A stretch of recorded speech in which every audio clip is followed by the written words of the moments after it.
आज हम गुप्त साम्राज्य एवं गुप्तों की प्रशासनिक संस्थाएं इस विषय के अंतर्गत समुद्रगुप्त की विजयों के बारे में विस्तार से वर्णन करेंगे और उसको समझेंगे कि किस प्रकार से समुद्रगुप्त ने अपनी दिग्विजय योजनाओं को जारी रखा और उसकी विजय योजनाओं को 3 भागों में बांटा जाता है। पहला है आर्यावर्त पर प्रथम आक्रमण, दक्षिण भारत पर आक्रमण, आर्यावर्त पर द्वितीय आक्रमण। तो इस प्रकार से ये देखने को मिलता है कि समुद्रगुप्त अपनी विजय योजनाओं को लेकर कितना गंभीर था और उसने अपनी सैनिक शक्ति के आधार पर काफ़ी क्षेत्र पर अपना अधिकार स्थापित किया और उसके बाद में अश्वमेध यज्ञ भी कराता है। तो भारत में समुद्रगुप्त की विजय योजनाओं का विशेष महत्व है कि किस प्रकार से अपनी उसने विभिन्न राज्यों पर आक्रमण करके उन पर अधिकार स्थापित किया। उसी को विस्तार से जानेंगे। समुद्रगुप्त की दिग्विजय योजना के अनुसार उसके अभियानों को 3 खंडों में विभाजित किया जाता है। कितने खंडों में? 3 खंडों में। नंबर 1 आर्यावर्त पर प्रथम आक्रमण, दक्षिण भारत पर आक्रमण, आर्यावर्त पर द्वितीय आक्रमण। ये तीनों आक्रमण हैं जो समुद्रगुप्त की विजय योजना को दर्शाते हैं। आर्यावर्त पर प्रथम आक्रमण, आर्यावर्त पर प्रथम आक्रमण वह करता है तो उसमें उसको काफ़ी अधिक सफलता प्राप्त होती है, लेकिन कुछ कार्य अधूरा रह जाता है तो उसको वह आर्यावर्त पर द्वितीय आक्रमण भी करता है दक्षिण भारत पर आक्रमण करने के बाद, यानी दक्षिणापथ विजय योजना के बाद। तो आर्यावर्त पर प्रथम आक्रमण समुद्रगुप्त की प्रथम विजय यात्रा अत्यधिक महत्वपूर्ण थी। इस विजय यात्रा में आर्यावर्त के 2-3 राजाओं को ही वह पराजित कर पाया था। मतलब ये कह सकते हैं कि आर्यावर्त का प्रथम आक्रमण के समय उसे अधिक सफलता नहीं प्राप्त हो पाई थी और वह कुछ ही राजाओं पर अपना अधिकार स्थापित कर पाया था। इसके बाद हम देखते हैं कि और आर्यावर्त पर अपना पूर्ण अधिकार करने के लिए दूसरी बार पुनः अभियान उसने किया, मतलब अधूरे कार्य को उसने पूरा किया। दूसरी बार आक्रमण करने का कारण भी यही था। समुद्रगुप्त की विजय के फलस्वरूप उसकी राज्य की सीमाएं, उसके राज्य की सीमाएं अवध, कौशाम्बी और प्रयाग की परिधि को पार कर एक ओर हरिद्वार, शिवालिक पहाड़ियों तक और दूसरी ओर पाटलिपुत्र व वैशाली तक प्रसारित हो गई थी। तो ये उसकी विजय का ये परिणाम निकला था कि उसकी जो सीमाएं थी अवध, कौशाम्बी, प्रयाग की परिधि को पार करके एक ओर हरिद्वार, शिवालिक पहाड़ियों और दूसरी ओर पाटलिपुत्र व वैशाली तक प्रसारित हो गई थी। इसके बाद दक्षिणापथ की विजय। तो दक्षिणापथ की विजय में उसका उद्देश्य ये था कि वहाँ पर अपना प्रभुत्व स्थापित करना था कि ना कि उन राज्यों को अपने राज्य में मिलाना, क्योंकि समुद्रगुप्त अच्छी प्रकार से जानता था कि दूरी अधिक होने के कारण उन पर नियंत्रण रखना, अपने राज्य में मिलाना से कोई विशेष लाभ नहीं, क्योंकि अगर वहाँ के राजा प्रभुत्व स्वीकार कर लेते हैं और वार्षिक कर देना स्वीकार करते हैं तो ये ज़्यादा उचित है, क्योंकि दूरी अधिक होने के कारण, राज्य की दूरी अधिक होने के कारण वहाँ पर नियंत्रण रखना इतना आसान नहीं था। तो दक्षिणापथ की विजय, इस विजय अभियान में उसका उद्देश्य दक्षिण में विजय प्राप्त कर राज्यों को गुप्त साम्राज्य में मिलाना नहीं था, मतलब राज्यों में मिलाना नहीं था, बल्कि दक्षिण के राजाओं पर अपना प्रभुत्व स्थापित करना था। क्या करना था? अपना प्रभुत्व, किसी प्रकार से उन पर नियंत्रण बना रहे। दक्षिणापथ के प्रति उसने धर्म विजय की नीति अपनाई। क्या नीति अपनाई? दक्षिणापथ के प्रति उसने धर्म बीजे की नीति अपनाई, यानी उसका उद्देश्य यही था कि वह ये चाहता था कि इन पर प्रभुत्व स्थापित हो, ना कि उसको सीधे उस पर शासन किया जाए। दक्षिणापथ के जिन राजाओं को पराजित किया गया उनके नाम इस प्रकार से हैं। तो दक्षिण विजय में जब समुद्रगुप्त की विशाल सेना के द्वारा विजय प्राप्त करता है, किन राज्यों पर विजय प्राप्त करता है उनका विवरण इस प्रकार से है। कौशल के महेंद्र, कौन? नंबर 1 कौशल के महेंद्र, नंबर 2 महाकांतर के व्याघ्र राज, नंबर 3 कौशल के मंडराज, नंबर 4 केशपुर के महेंद्र, और नंबर 5 कोटर और स्वामी दत्त, नंबर 6 एरंडपल का दमन। तो ये है आपके 6 राज्य। इसके बाद है कांची के विष्णुगुप्त, अवमुक्त के नीलराज, देवी के हस्तिवर्मन, पालक का उग्रसेन और देवराज के कुबेर और कौशलपुर के धनंजय। तो ये 12 ऐसे थे दक्षिणापथ कि जिन राजाओं को पराजित किया था उसके उनका विवरण इस प्रकार से था। कौशल के महेंद्र, महाकांतर के व्याघराज, कौशल के मंडराज, केशपुर के महेंद्र, कोटर और स्वामी दत्त, नंबर 6 एरंडपल का दमन और कांची के विष्णुगुप्त, अवमुक्त के नीलराज, देवी के हस्तिवर्मन, पालक का उग्रसेन और देवराज के कुबेर और कौशलपुर के धनंजय। इसके बाद दक्षिण के राजाओं का एक संघ भी था, और इस संघ का उद्देश्य ये था कि दक्षिण की जो भी समस्याएं हैं उनको आपसी मिलजुल के उनका निपटारा करना और विपरीत परिस्थिति से निपटना, और इस प्रकार से दक्षिण के राजाओं का संघ अपने आप में एक महत्वपूर्ण संघ माना जा सकता है। आर्यावर्त पर द्वितीय आक्रमण, आर्यावर्त पर द्वितीय आक्रमण।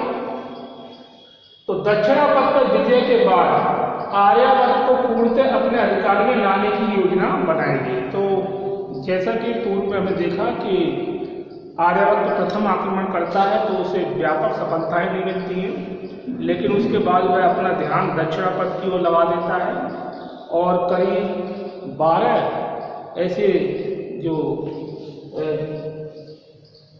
ऐसे राजा थे जिनको उसने पराजित किया था।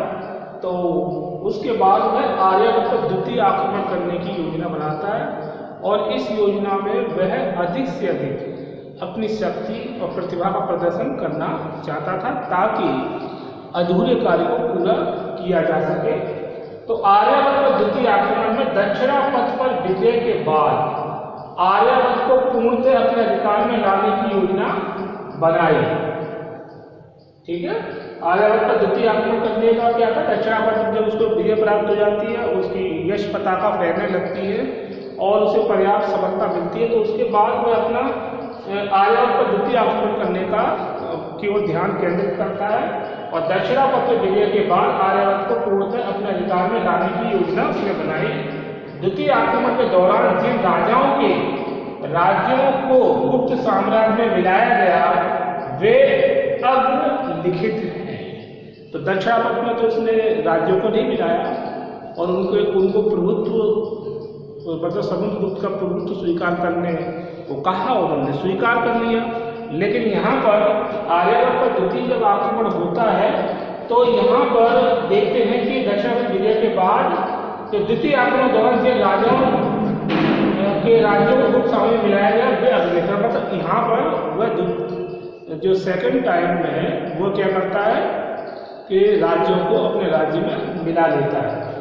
कौन कौन से थे साम्राज्य गुप्त साम्राज्य मिलाया गया वे अग्रलिखित है? रुद्रदेव नंबर 1, रुद्रदेव, मते, नागदत्त, चंद्रवर्मन, गणपतिनाथ, नागसेन, अच्युत, नंदी और बलवर्मन। तो ये थे 9, रुद्रदेव, मतिल, नागदत्त, चंद्रवर्मन, गणपतिनाथ, नागसेन, अच्युत, नंदी और बलवर्मन।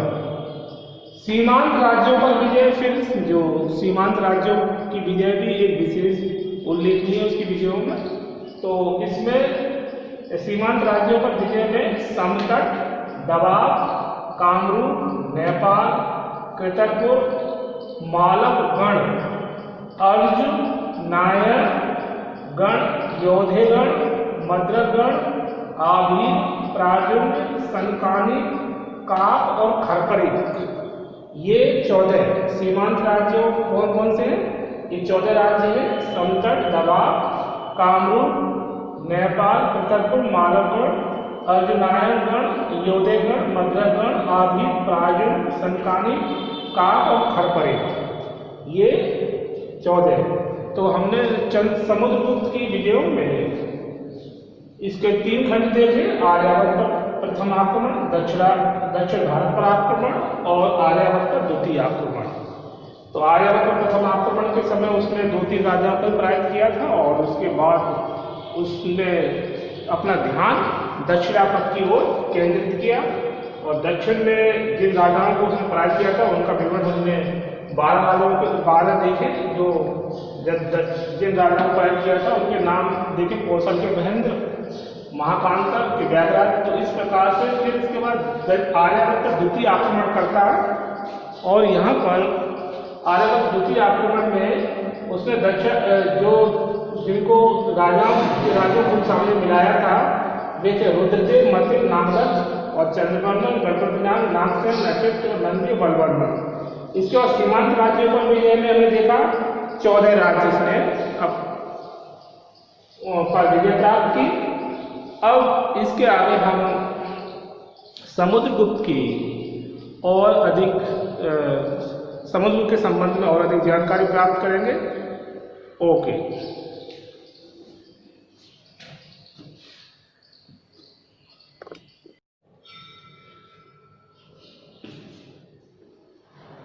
अब हम गुप्त साम्राज्य एवं गुप्तों की प्रशासनिक संस्थाएं, इस विषय के अंतर्गत समुद्रगुप्त की अन्य कार्यों के बारे में जानेंगे, जैसे प्रत्यंत सीमांत। प्रत्यंत सीमांत से तात्पर्य नृपतियों का आत्मसमर्पण। प्रत्यंत सीमांत, प्रत्यंत कोष्ठक में सीमांत, नृपतियों का आत्मसमर्पण। समुद्रगुप्त की विजयों को देखते हुए समीपवर्ती राज्यों को बाध्य होकर समुद्रगुप्त से मित्रता की भीख मांगनी पड़ी थी। जैसा कि समुद्रगुप्त जब विजय अभियान अपना चलाए हुए थे तो उस समय जो छोटे और कम शक्तिशाली राजा थे वो आतंकित हो गए और उन्होंने स्वयं ही आग्रह किया कि उन पर हमला ना हो और जिससे कि रक्तपात से बचा जा सके।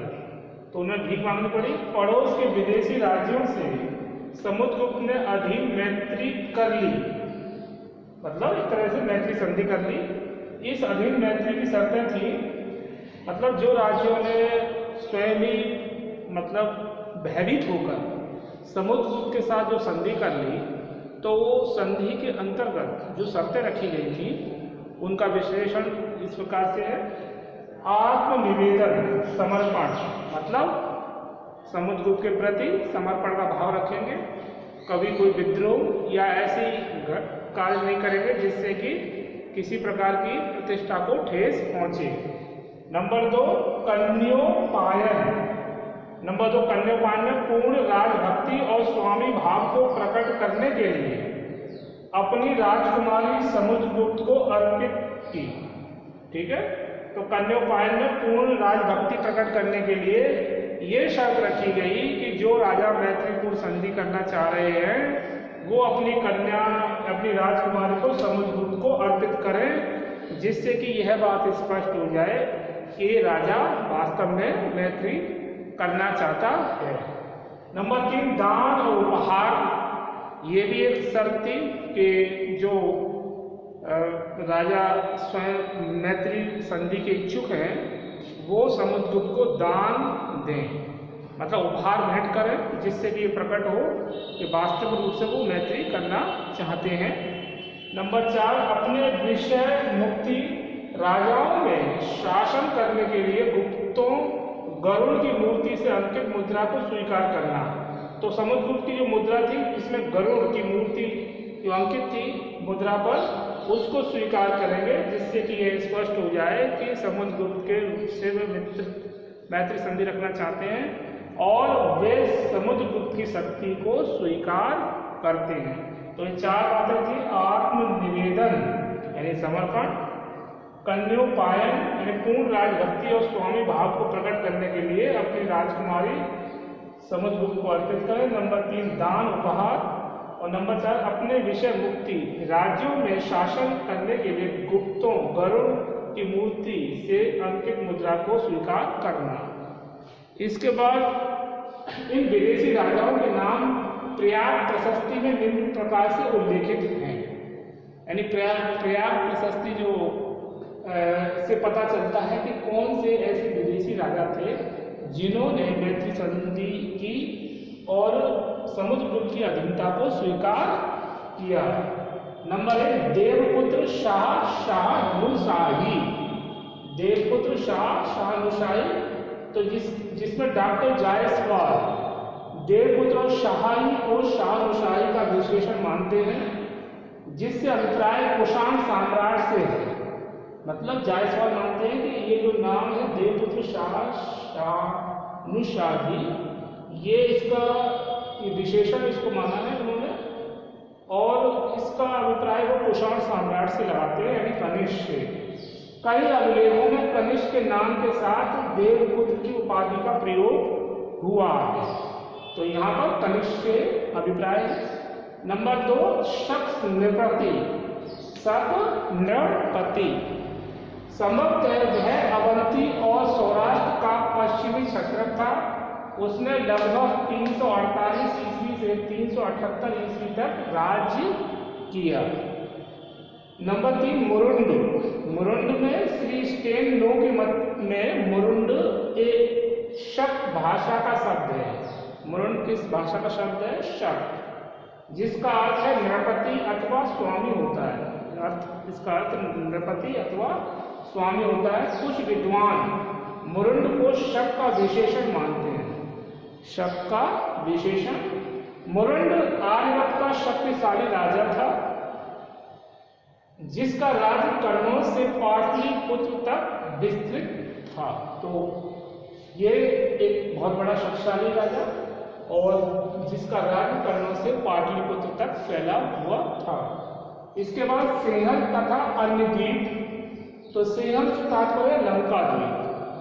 समुद्रगुप्त के पराक्रम से घबराकर सिंहल द्वीप यानी कोष्ठक में लंका तथा अन्य द्वीपों के शासकों ने समुद्रगुप्त के सम्मुख आत्मसमर्पण कर दिया था। यानी कहने का तात्पर्य यह है कि समुद्रगुप्त की विधियों को देखते हुए जो और पड़ोसी राज्य दक्षिण के राज्य और जो विदेशी राजाओं के नाम यहाँ प्रस्तुत किए गए हैं, वो सभी भयभीत होकर वो आत्मसमर्पण कर रहे थे, संधियों को स्वीकार कर रहे थे और जो शर्तें रखी गई थी उनको भी मान रहे थे।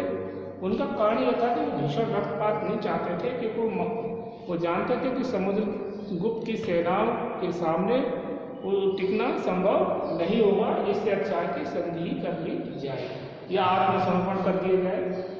प्रत्यर्पण की नीति। आर्यवत के अनेक उन्मीलित राजाओं को उनका निजी वैभव अथवा संपत्ति प्रत्यर्पित का मतलब वापस कर दी थी। इस कार्य को करने के लिए आयुक्त नामक अधिकारी को सौंपा गया। मतलब ये समुद्रगुप्त का मतलब एक तरह से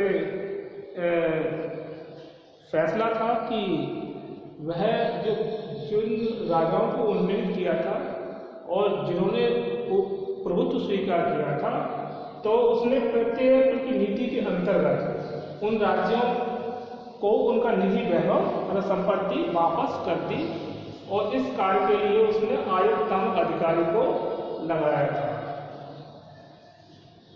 अश्वमेध यज्ञ। अब समुद्रगुप्त ने बहुत सारी विजय प्राप्त की। आर्यावर्त के प्रथम आर्यावर्त, दक्षिणावर्त, विदेशी राजा, तो ये सब विजय इनके जब उसकी सफलता प्राप्त हो जाती तो वो इसी प्रसन्नता में अश्वमेध यज्ञ कराता है।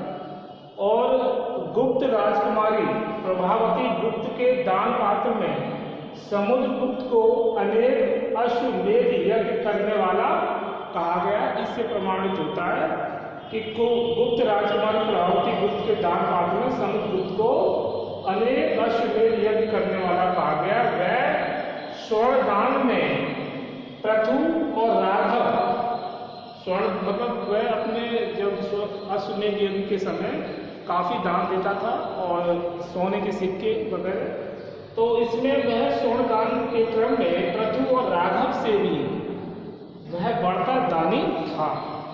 तो हमने इस वीडियो में समुद्रगुप्त की सीमांत नृपतियों प्रत्येक सीमांत नृपतियों का आत्मसमर्पण के अंतर्गत हमने देखा किन किन शर्तों को रखा था। उन्होंने 4 शर्तें, और इसके बाद जो विदेशी राजाओं के नाम प्रयागराज में जो दिए गए हैं वो इस प्रकार देवपुत्र शाल, शाहनुशाही, शक नृपति, मरुण, सिंह तथा अन्य द्वीप। फिर प्रत्यर्पण की नीति और अश्वमेध यज्ञ के बारे में जाना। अब इसके आगे गुप्त वंश के अन्य राजाओं के बारे में समझेंगे। और आज बस इतना ही। ओके।